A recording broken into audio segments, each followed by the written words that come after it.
Hello everyone, Jarek Defiler the Patient Gamer here, or should I say not so patient gamer, as this video will be discussing my humble first impressions experience in the Diablo 4 open beta.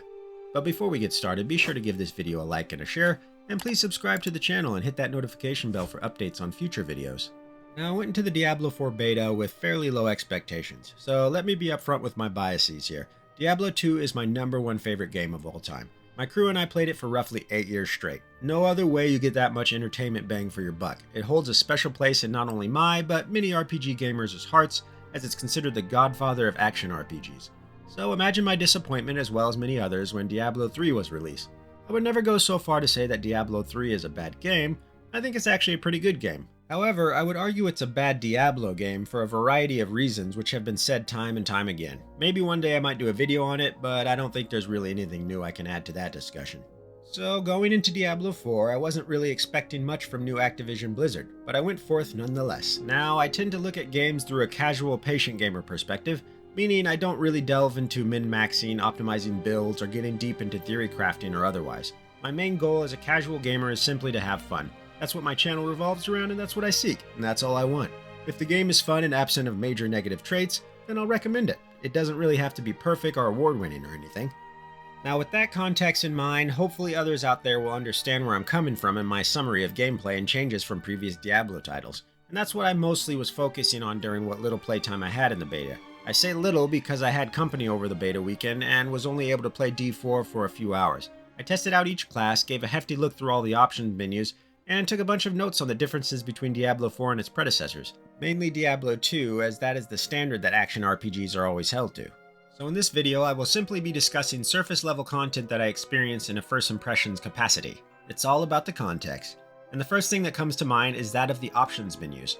As a PC gamer, I have to say that Diablo 4's options menus are pretty good. There's a lot of heftiness to it, with a plethora of different customization options you can do, such as different colorblind modes, text-to-speech, and even adjusting fur, fog, and clutter quality levels. So if you have a high or a low-end PC, you should be good to adjust it to your liking without suffering performance. I will say that is one thing Blizzard is usually pretty good at, options that lead to good performance for all tiers of PCs. Here is no different. The options menus have something for everyone, and you can tailor it to your specifications as you wish, and in great detail. There's also a lot of social options, such as emotes and tools used for communication, that are really involved as well. So bravo to Blizz here, they did a great job with the options menus. Don't think any PC gamer will be disappointed in that regard, at least.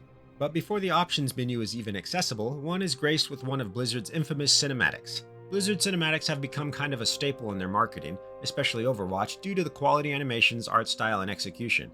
And Diablo 4 is no different in that regard. The opening cinematic and gameplay cutscenes are very well done, high quality, and they aren't afraid to shy away from blood and gore, but more on that later. Blizzard has always been pretty stellar when it comes to graphics, art style, and design while not sacrificing performance, and D4 is a great example of this. The game's graphics are very crisp and clean, with lots of cool elements such as wind shear when you're out in the biting cold, or nice reflections off of bloodied surfaces in a dungeon's soiled floors, or the great use of lighting and its effects on the environment, which is one of my personal favorite elements in graphical considerations, lighting and textures, which Diablo 4 has in spades. Really great mud and snow textures that have some nice details like cart tracks and footprints that add to immersion, as well as bloody tiled floors and dark stony walls. It all looks awesome, and I don't really have any criticisms here, but that's where my biases might come into play. One of my major criticisms of Diablo 3 was its art, graphical style, and theme. You can tell, from what I see anyways, that they brought a lot of World of Warcraft devs to work on Diablo 3, and it shows. The art and graphical style is very, very bright and colorful. The tone is far more, what can I say, hopeful, rather than dark and depressing and almost nihilistic like in Diablo 1 and 2. In D1 and D2, you are the underdog making your way through swaths of horrific monstrosities that can kill you in a moment's glance. You start ultra weak and struggle to slowly grow to where you eventually become a demon-slaying god. In Diablo 3, you're kind of just a god right at the start. You never really struggle or feel weak. That is until you get into higher tiers, and then it's just a boring numbers game, to be honest. But with D3, there's never this feeling of hopelessness or that the odds are all against you, and you have to train to be stronger in order to overcome. You're just amazing right out of the gate, and the game even goes out of its way to tell you that, evident in the enemy bosses FaceTiming you every 2 minutes to tell you how amazing you are, kind of. It's not very good. But with Diablo 4, we kind of go back to our roots of this dark and dreary land filled with horrors that you may or may not overcome. The combat isn't particularly difficult at the start, but I was taking more damage than I would be in Diablo 3, and the little mini-boss in the first dungeon actually took a little bit of maneuvering to defeat without taking too much damage. I mean, the first couple of quests in D4 find you actually losing by being drugged by these cultish fanatics, and the only way you get out of it is from help from the local priest, who saves you. It was a nice change. It showed that you are not this all-powerful being that is the center of everything. You have a destiny, you will become powerful, but you're going to need help, and you're going to struggle, and the aesthetics and graphical style contributes to that feeling. So yes, Diablo 4 is very dark and dreary. There is a lot of grays, browns, blood reds, and more that give that feeling of hopelessness that quite frankly I missed in my Diablo games. The dungeons feel like actual dungeons. The enemies will often be skittering around in the darkness of shadows, forcing you to hunt them down or wait patiently for them to attack. The atmosphere is much creepier and depressing than Diablo 3, and I mean that as a compliment because they're trying to get this feeling of dread and horror across to the player, and I think they succeeded. Even in the town hubs, there is this dark, dreary nature to it. Everyone is quiet and cold, and there's bleak shadows everywhere. It feels like the place is under a blanket of duress that's just weighing the town down, and it's up to you to cut a slit to bring in some light. Really good job on the aesthetics and theme here. At least at the start of the game anyways, because like I said, I didn't get that far in, I didn't max out my characters, and so who knows what it's going to be like as far as aesthetics goes when it comes to the endgame. Which brings me to the next topic, blood and gore. Diablo 3 had its bloody moments, but they're very cartoonish and somewhat soft. I hate that. I'm a grown man, I'm playing an M-rated game whose franchise has a reputation. I would very much appreciate to be treated as an adult. Diablo 1 and 2 did this well. They did not shy away from blood or gore or even nudity. They were presenting you with literal hell on earth and they went all out. In Diablo 1, you first meet this little fatty called the Butcher in his humble abode filled with torn up corpses and limbs hanging from hooks in a room completely covered in carnage. Hell, they even had infanticide with child sacrifices. There's a room in Diablo 2 where you fight Andariel, boss of Act 1. When you make your way there, you pass these giant pits filled with naked corpses floating in pools of blood in order to fight a mostly naked, spiked, tentacled, poison-spitting chick. No one complained, no activist groups held protests, it was simply taken for what it was, a dark and grotesque environment wrought from the bowels of hell. This is not a place of jokes or sunshine, rainbows, and unicorns, and I feel Diablo 4 recognizes that and implemented it into the game fairly well. The dungeons are dark and bloody with ripped up corpses and body parts strewn about. The cinematics are very bloody and gory, especially the summoning of Lilith, which was pretty damn awesome in my opinion. There's mutilated and rotting corpses with guts hanging out and impaled on spikes, gore-filled sacrificial pits and pentagrams. When you're in a big fight and chopping up enemies, your character becomes more and more soaked in blood the more you kill. It's awesome and loads of fun, not because I'm some sick Satanist or sadist, but because I expect this sort of thing in a Diablo game and I expect to be treated like an adult that can handle such content. And Diablo 4 doesn't shy away from it. Although there's not as much nudity as I'd like to be honest, but I still have a lot of the game yet played, so there's always hope. Either way, big thumbs up from me when it comes to the horror art aesthetic and choice of treating the audience like adults. Moving on to the character classes, the meat and bones of Diablo games. Diablo 4 Open Beta hosted 5 classes, which entails the Barbarian, Necromancer, Sorcerer, Rogue, and Druid.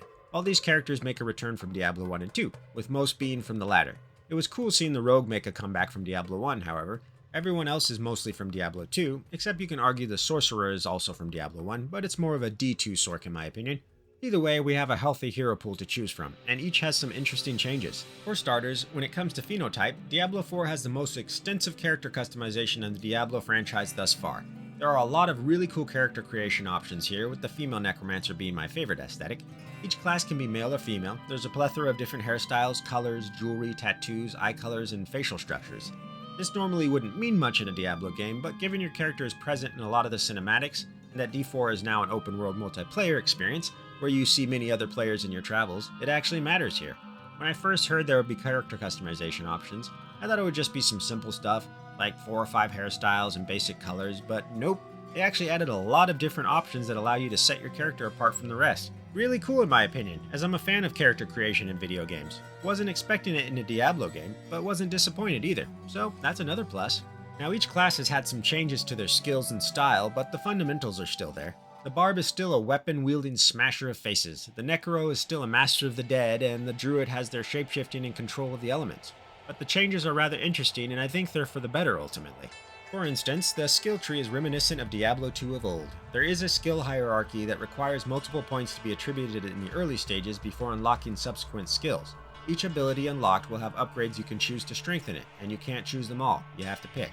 Also, there is respecking, which in the beta costed gold, but I'm not sure how expensive it will get as it was 0 gold when I was looking at it and I didn't actually do it. So not sure if the price increases with each respec or what. It may become super expensive or be trivial, I'm not sure. Either way, I don't mind. I used to be on the side saying that respec should be extremely hard to obtain as it gives your character more permanence, but now I could care less. Not everyone has the time to grind out a new character every time they mess up a build. So respecs to me are fine here, but some might find that off-putting. Now in the beta, the level cap was 25 for each character. I didn't get that far due to simply not having enough time, but I did play an hour or two of each class and that gave me a fairly decent understanding of how they feel with their different styles and whatnot. Still not enough to know how they fare in-game, but again, this is just a first impression. The stats are similar to previous titles, but with some changes. Strength will grant armor on all classes, but also damage on the barb. Intelligence gives resistance to all, but damage to the appropriate class like the Sork and Necro. Willpower seems to be beneficial for the Druid, as well as strength and intelligence depending on the build, and gives resource regeneration, improved healing, and overpower damage, which is a bonus damage that scales with life and fortify. Fortify being basically bonus health on top of your regular health pool. Dexterity increases crit and dodge chance and is also the main damage modifier for the rogue. The stats and materials tab gives a lot of great detailed information for your class as well, so be sure to keep an eye on it if you're into min-maxing. When it comes to each different class, we have some pretty interesting changes that I would consider quality of life as they allow for specific builds while not entirely handicapping the character as a whole. What do I mean by that? Well, let's take the Barbarian for example. The Barbarian generally has skills that specialize with certain weapons, yeah? For instance, Frenzy, which is my personal favorite barb build in Diablo 2, requires dual wielding, so you always have to have a weapon in each hand in order to use it. But in Diablo 4, the Barbarian can hold up to 4 weapons at once that you switch through depending on the skill you use. It's actually really innovative, and once I figured it out, I was fairly impressed. For instance, I was using a large two-handed mace, dual-wielding axes, and a two-handed sword as my final weapon. So I tested this new system out, and it works way more fluid than one would expect. I had Frenzy on my left mouse click and Flay on my right mouse click. Now, Frenzy still uses dual-wielded weapons and attacks with both, but Flay uses slashing weapons such as swords or axes, be they two or one-handed, and it also causes a bleed. In this case, I had a two-handed sword for use with my Flay. How this worked is I would go in, hit him with a Flay to start a bleed, and then continue with Frenzy to add DPS. Or I could go either way, DPS with Frenzy and then Flay to kind of finish him off with the bleed as I move on to another target. The beauty of this is that simply clicking the ability will auto-change the weapon. You don't have to do anything manually on your part. It's all automated and it works great, and I think it's capable of some very interesting builds and combos.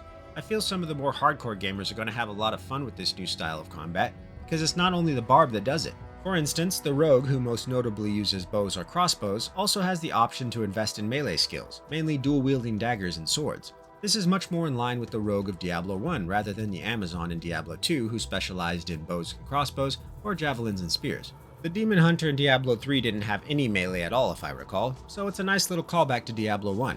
But just like the Barbarian, the rogue can switch up her combat based on the abilities used. I was using a crossbow and dual wielding a sword and dagger. I would poke away at range with a powered attack called Forceful Arrow that would make the enemy vulnerable, then finish them off when they'd get close with my melee ability, Blade Shift, that would also grant me the ability to move freely through enemies so I couldn't get body blocked. It was very fluid and kept the pacing of combat always moving forward, which is where Diablo combat excels, being fast-paced and non-stop. The Druid has the same options with his bear and wolf form. He can switch between the two depending on the ability used.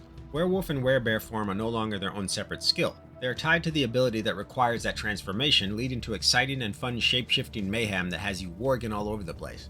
Don't forget, you can still cast them Force of Nature spells while crushing your enemies with bear paws. The Necromancer has some new schools with blood and shadow spells, along with the traditional bone and summoning schools. Shadow is more of a damage over time and debuff school, while blood is a sustain and self-healing school. Bone is the burst class with high damage, and there's still the curses and CC skills we've seen in prior games, but the summoning aspect has been tweaked. My skeletons were maxed out at 4, but when a corpse would fall, you could still cast the Summon Skeleton ability on that corpse and gain a temporary damage buff and heal to your skellies. So the summoning ability itself is actually a buff as well. Really interesting as it keeps interactivity with summoning builds and you're not wasting a skill slot on your hotbar when your army's maxed out. Pretty damn smart skill design in my opinion. I'm not entirely sure what the limit is on summons because I didn't get anywhere near level 25, but hopefully you can still get a massive army going like in Diablo 2. Although there may be some restraint on that due to performance issues. We'll see. The Sorceress is perhaps the least changed of all the classes from what I see, as they're fairly in line with their skill tree in Diablo 2. This isn't a bad thing, mind you. There's a familiarity here, but each skill does have some differences that can be tweaked depending on how you build. For instance, if you use Chain Lightning, it can actually bounce off of you. and you could even modify it to have some bonuses when it does.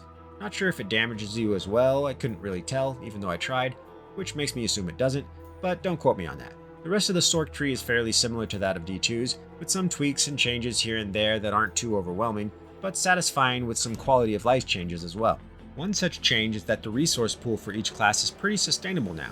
Like Diablo 3, it isn't just mana, you have rage, energy, spirit, some abilities generate your resource pool while others deplete it, which means there are no mana potions. I think this is a good change, and it's not as oppressive as far as I've seen. I never really had too much trouble with resources management, but then again, I was very early on in the game. So who knows what it's going to be like in the end game. I feel it shouldn't be too much of a problem, but you never know. The combat and animations are very fluid and cool looking, there are no interruptions in pacing, and I didn't see any bugs or glitches on my playthroughs.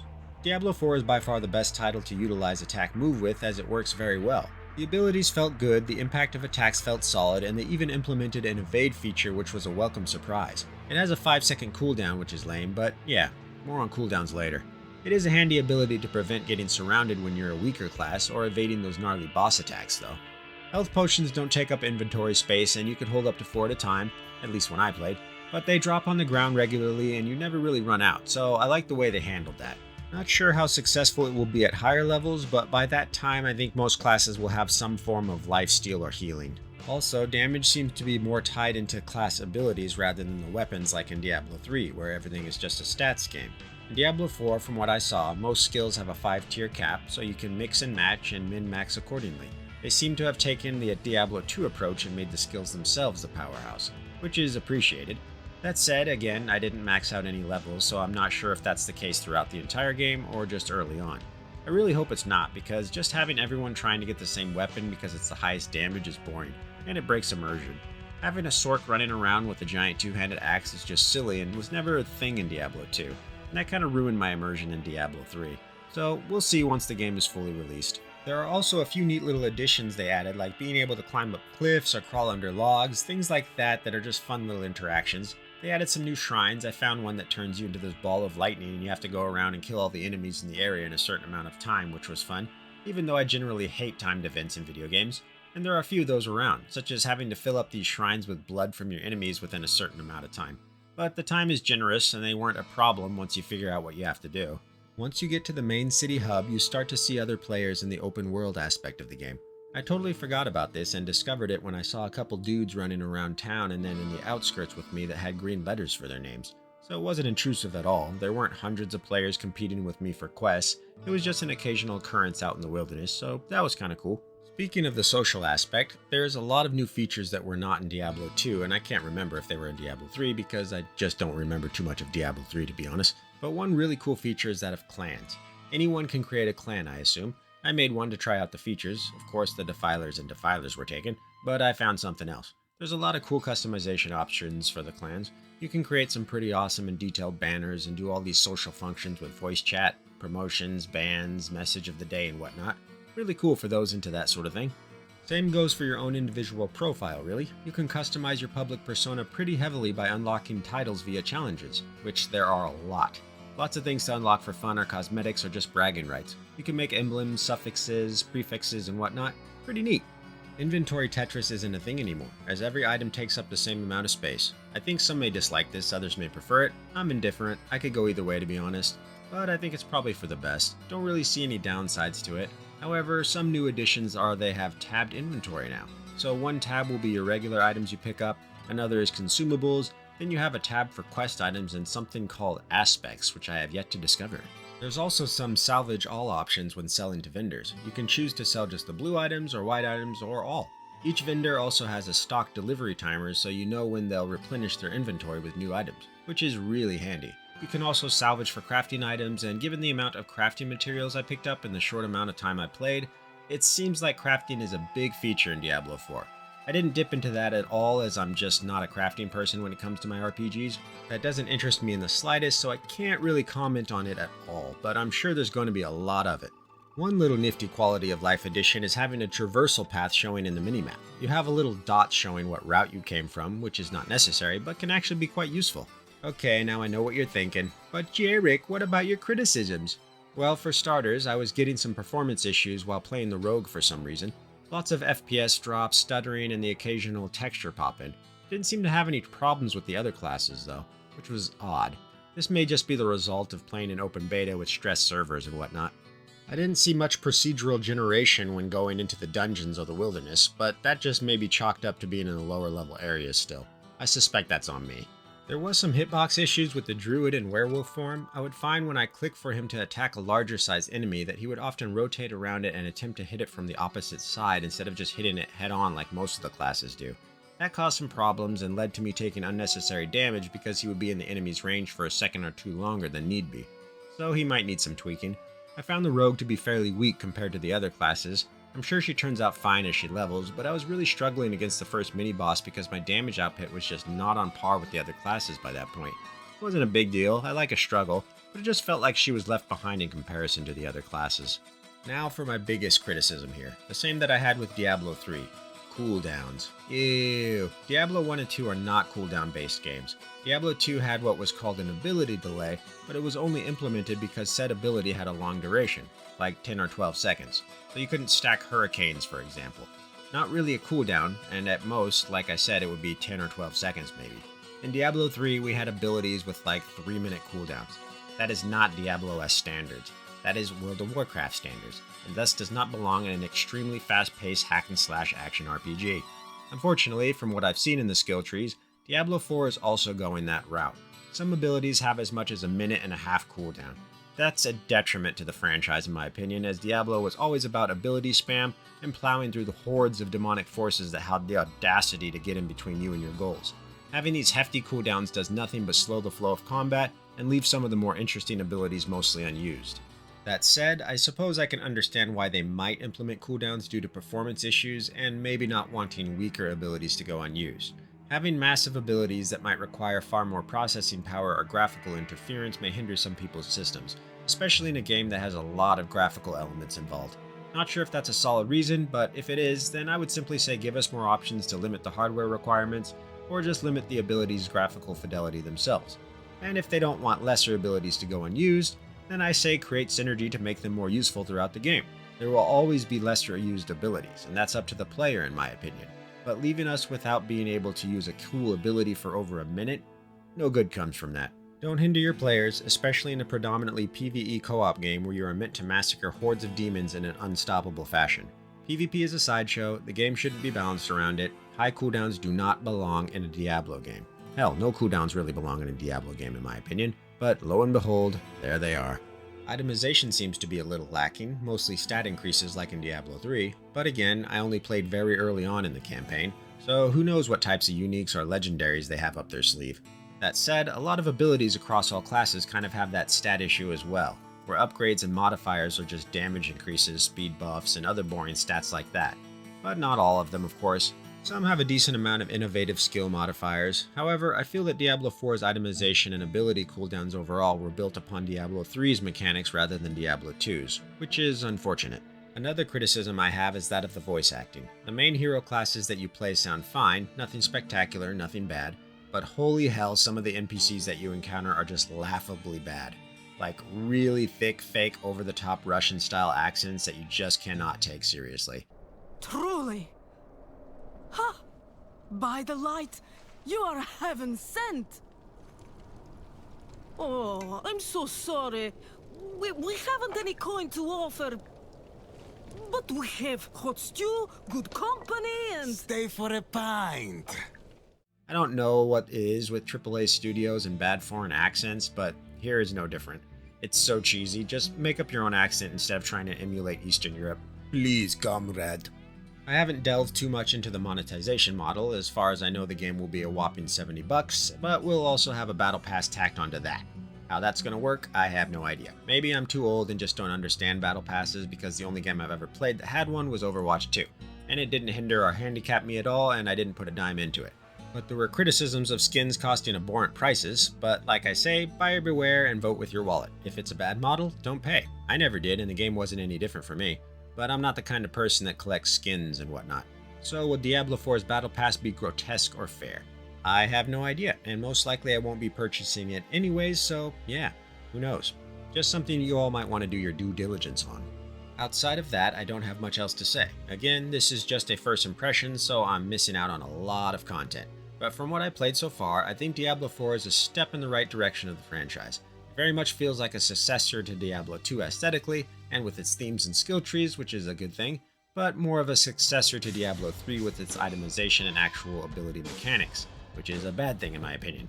That said, they seem to have taken the best of Diablo 2 and 3 and attempted to expand on it. Sure, there is room for improvement, no doubt. Ultimately, I do feel that D4 devs have a much greater understanding of what made Diablo 2 great and are trying to stay in touch with that philosophy, but still, them cooldowns though, just ugh.